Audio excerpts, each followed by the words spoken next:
Hey everybody, you're back with the Cultural Divide. It's Lauren here, and I'm here with Brother Victorious.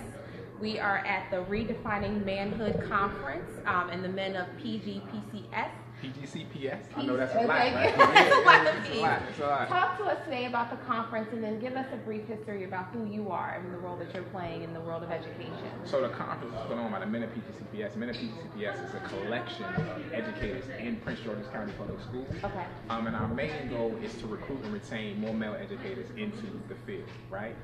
So we lead conferences, we have award ceremonies, but it's just pretty much a collection of brothers getting together, administrators, educators, to try to, create a positive force in our community. And my job here is literally just to be a force, just like every other powerful brother that I'm connecting with, to try to empower, inspire, and recruit more brothers into this field. Mm-hmm. Why do you think it's important that we have more? And you say brothers, you're referring to, let's be clear, Black American men or Black men in general, or men of color. Talk to me about the importance of having men of color in the classroom. Right, so boys make up, young boys make up, half of the population of the schools, right? So it is just very important that they're able to see examples of themselves and who and what they could be every single day, right? So kids spend most of their awake hours in schools. So it's just very important that we start to look at our positions, look at our jobs in schools as one of the extreme importance for our young people to get positive examples of what manhood looks like. So that's our whole thing. That's really where I'll be establishing as Redefining Manhood, because we want men and men of color to understand their power and their significance inside of the community consistently. Right? And what better way to do that than inside of our schools? Talk to me about what you do, what classes you teach, where are you working right now? Yeah, so I am an educator, so I'm an administrator, right? Okay. By title. Okay. I'm an academic dean inside of Oxon Hill Middle School. It's a school a little bit south of here.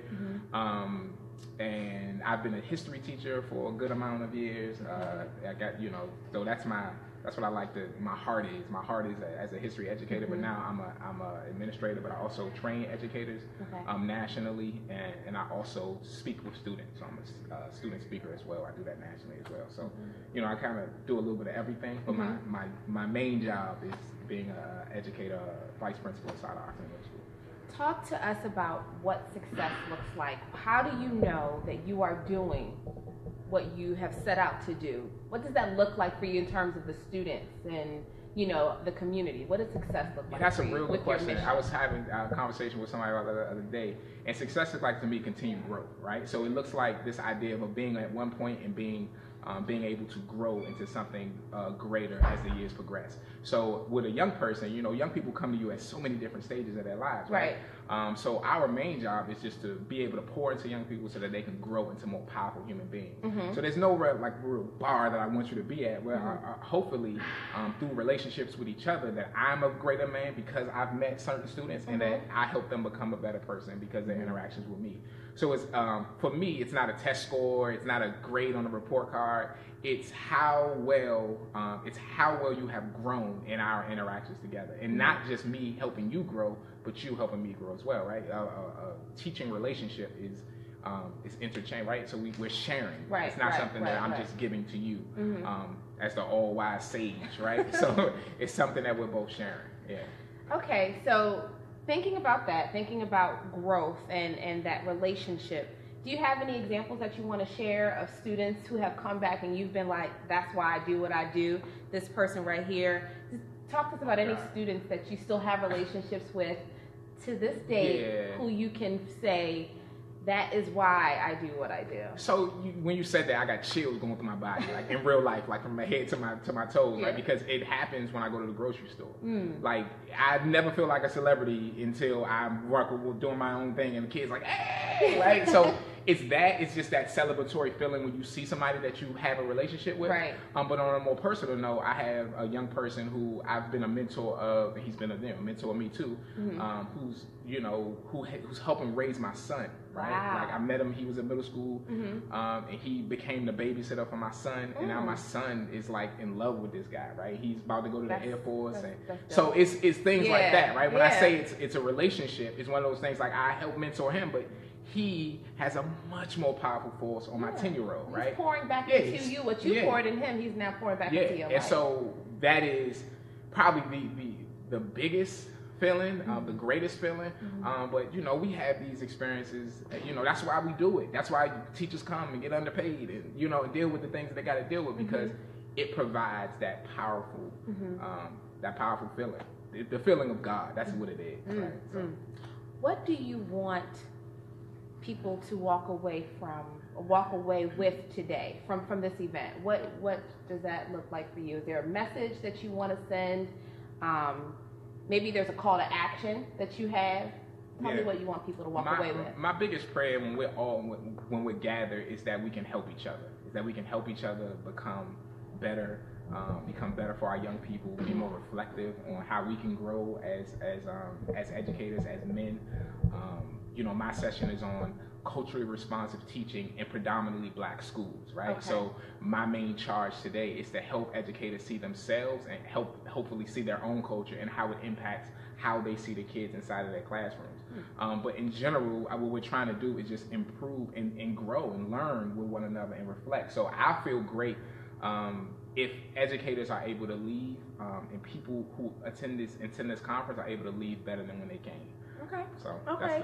So do you have social media where people can follow and keep up with you and ask you questions? Yes, and pick your brain. Yeah, anytime. I always feel weird when I do this. No, don't feel weird. I do. I just can't help it. But it's brothervictorious.com is my website, and Instagram, Facebook is Bro Victorious. So BRO Victorious as like the word. It's not a rap name. It's my actual name. But yeah, that's Bro Victorious and brothervictorious.com. Yeah, right. Well, thank you so much for spending some time. Oh wait, no, Barry has a question. I'm not. He's behind the camera. But in today's world, with what we've been seeing happening in our schools, and from our current leadership in the White House, how are you feeling about some of the ideas about carrying firearms in schools? Yeah, so I don't even mention that guy because he's a non-factor to me. But at the same time, the idea of carrying guns in schools, it has to be. So there's a lot of people who are not smart or who are in positions of power, right? Who are able to influence certain things or say certain things that can be infectious. But it's the most ridiculous policy, or even it's absolutely ridiculous.